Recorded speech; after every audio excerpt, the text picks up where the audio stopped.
Hey Vegan Outreach, Chelsea Davis here, aka Veggies Do It Better, back with another Vegan Tips Tuesday. And for those who don't know me, I am an animal rights activist, community organizer, entrepreneur, and vegan athlete out of beautiful Portland, Oregon. And today we're going to be doing a really yummy, nutrient-dense lunch, or really something you can make any time of day. I'm not really a breakfast food person, so I eat it in the morning too. But welcome to my kitchen, and let's have some fun. So today we're going to be making a super yummy, nutrient-dense chickpea salad that is a great vegan alternative for tuna salad. And it actually tastes like tuna because we add seaweed in there. So if you don't have seaweed, you can also use kelp granules, or if you don't want to do the packaging, you can get kelp granules in the bulk section of your health food store. So to get started, we're going to do chickpeas. You can do canned chickpeas, that's totally fine. I opted to make my own just because I'm doing Futuristic February, so I'm really working on reducing my waste for myself and my fiance who's sitting back there. So I just went to my local Fred Meyer, which is Kroger on the East Coast in the Midwest. Got some chickpeas in bulk. You want to soak them about like 8 to 12 hours or so. So what I do is I just put them in like a container like this, full of water. And you want to make sure there's a lot of water because, as you'll see, like they start really small and then they hydrate and get really big. So you want to make sure there's going to be enough water as they hydrate overnight. And then you can cook them at that point in fresh water. I recommend adding kombu to it.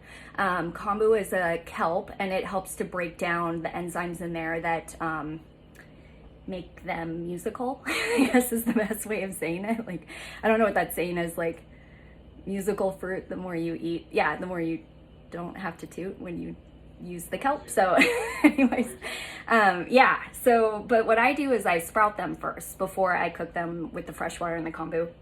And you can see these guys have like little sprouts on them. And so the reason I like to do that is it is more digestible, it's more bioavailable, and again, it helps if you do get any discomfort from beans. This is really going to help that. So what we do now is we're going to do 2 cups of the chickpeas, like that. Actually, I'm going to do 3.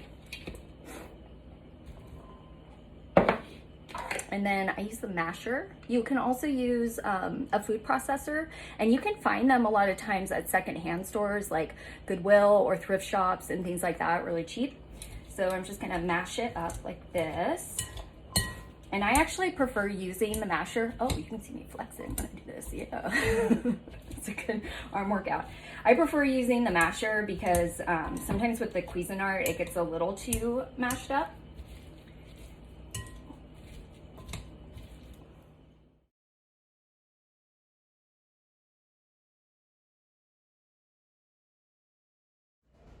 Okay, so we've got them all mashed up. You can see that. It looks kind of chunky. And that way it really mimics that texture of tuna. And really that's all we're trying to do with vegan food, is we're trying to mimic the taste and the texture. Because that's what our brain remembers and recognizes. And there's my fiance back there. He used to be a hunter, and now he's vegan. Just saying. Anybody can go vegan. Okay, so we are going to add 1/2 cup of Vegenaise. Got my kale, yeah. Here, spatula.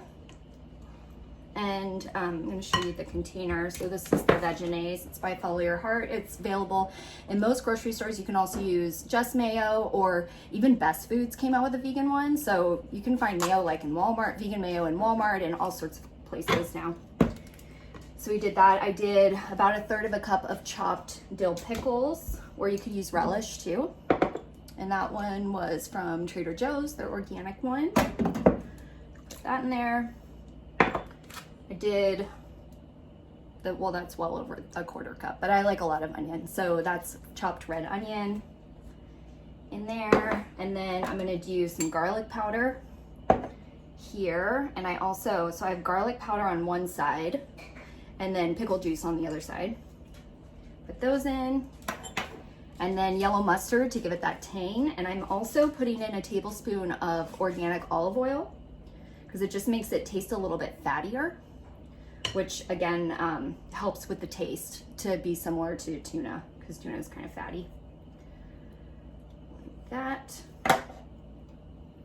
make sure I'm not missing anything. So then we're gonna mix all of these. Oh, and fresh pepper too.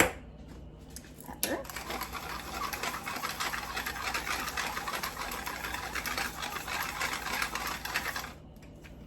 So now we're just gonna mix all of this together.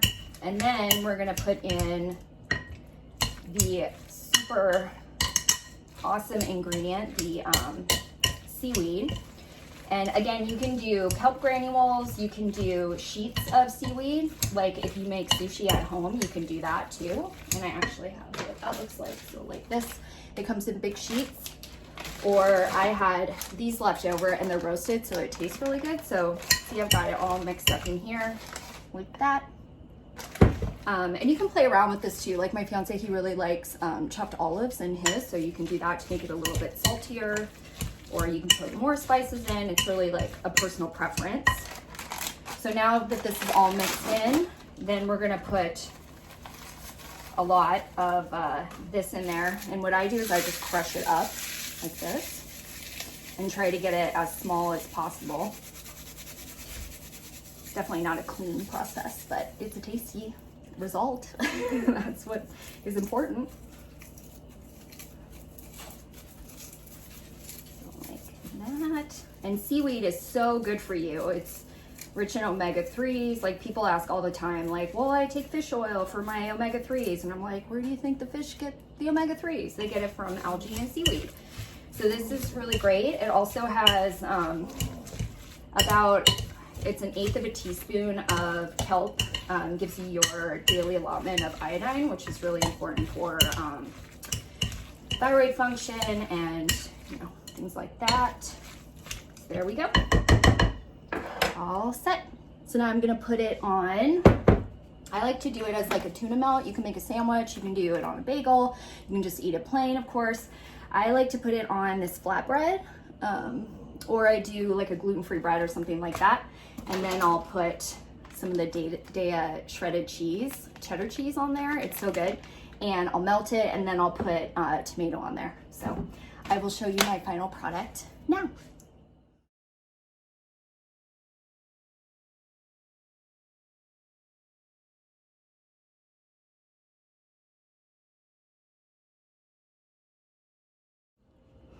All right, everybody, thank you so much for tuning in to Vegan Tips Tuesday this week. Again, my name is Chelsea Davis with Veggies Do It Better. And this is Pablo, who is also vegan. If anybody has any questions or if you have any ideas for future tips, please let us know right here and we will see you next week. Bye.